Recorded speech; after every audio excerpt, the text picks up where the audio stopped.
кой лично предпочитате да работите и защо? Видите ли, вопрос немножко не совсем ко мне, к моему И учителю, въпросът не е само точно към мен, а към моя учител, обучать. който ме насочи да обучавам. Но изначально Изначално я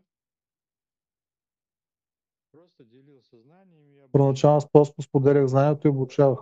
Но потом я обратил внимание, что меняется Но пространство, после видях, че се и променя пространството и времето и време соответствующее. Вы знаете, 50 лет занятий и почти 35 лет обучения привели меня к защото тому, 30 что години на я понял, обучение, занятия что ми нужно делать и зачем нужно ме доведоха до някакво разбиране делать. какво трябва и какво не трябва да се И я прави. обратил внимание, что люди, которые не вырабатывают усилия над собой, И забелязах, они че обычно не хората, достигают които успеха. не изграждат усилия в себе си, те не стигат нищо. В занятиях и практике не должно быть Тоест халява. занятията и практика не трябва да са Как оно и разпусната. везде не должно И быть. по принцип навсякъде не Нужно трябва да неторопливо. сме разпуснати. Особенно Хората сегодня, непрекъснато трябва да сегодня это преодоляват, существовало. особено днес. Да, то есть человек был в Защото в традиции, традицията хората са може служил, да се намират в служене и он имел разный ход в практику, так и скажем, човека в традициите официальный подход. Сегодня достига до все различни пропало.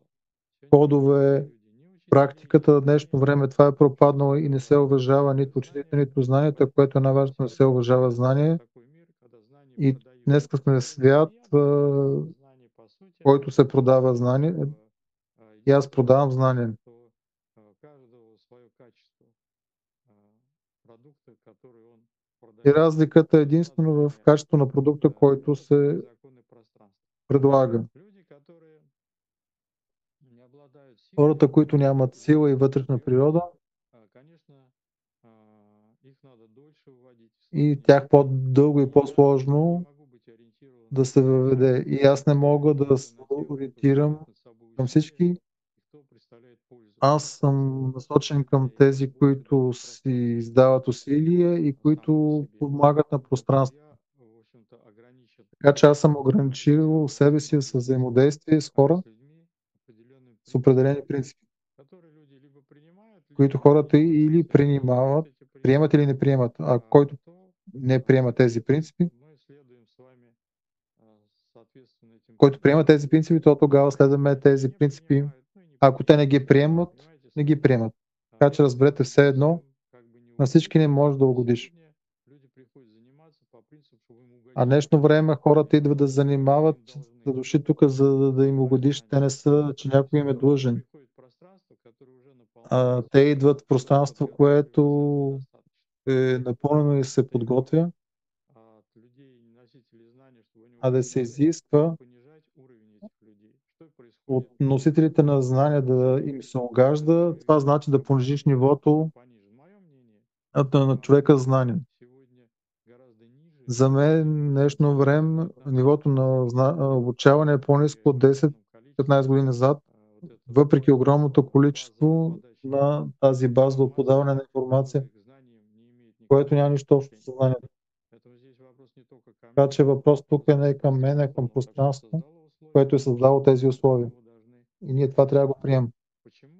Вот я вам и А объяснил. защо ви обясних? Потому что моя задача работать с пространством, работать с собой. В первую очередь. Защото моята задача е да се работи с пространството и да работи Сохранять с себе знания, а си. сохранять знания без отработки их невозможно. А да се съхрани знанието без да се изработват, Сосредоточить знания се невозможно. отработват съзнанията В себе е и невъзможно, извне. защото те Если трябва да се человек отработват да, със себе си, да се осмислят. Аз теолог не съм теолог какой-то и не и не съм проповедник, проповедник, който призывающий людей ви заниматься. приканва да се Я занимавате. такой Аз съм учитель, този.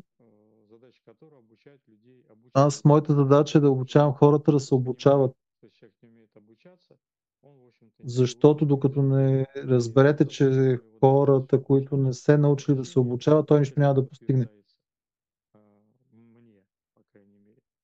Если у вас Ако имате другое друго мнение и друго видение виждане, этого, то, моля, пожалуйста, можете с ним продолжать може да существовать. съществувате с него.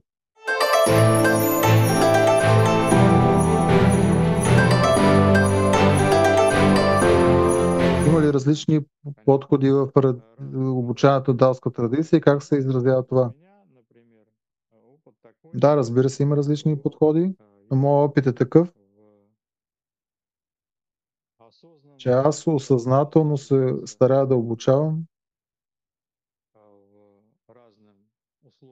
в различни условия и системи, което подразбира различен подход, но преди да почнем с различни подходи, трябва да направим един, трябва да стигнем на пътя. Защото иначе ще отидете при майстора, ще разберете дали той е съсредоточен или не.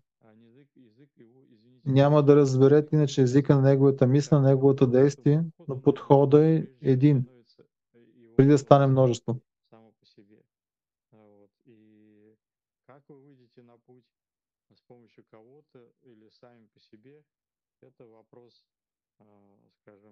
И как стигнете до пътя, дали сами или с някой, е ваш въпрос. Да се излезе самостоятелно е сложно на пътя, но е възможно.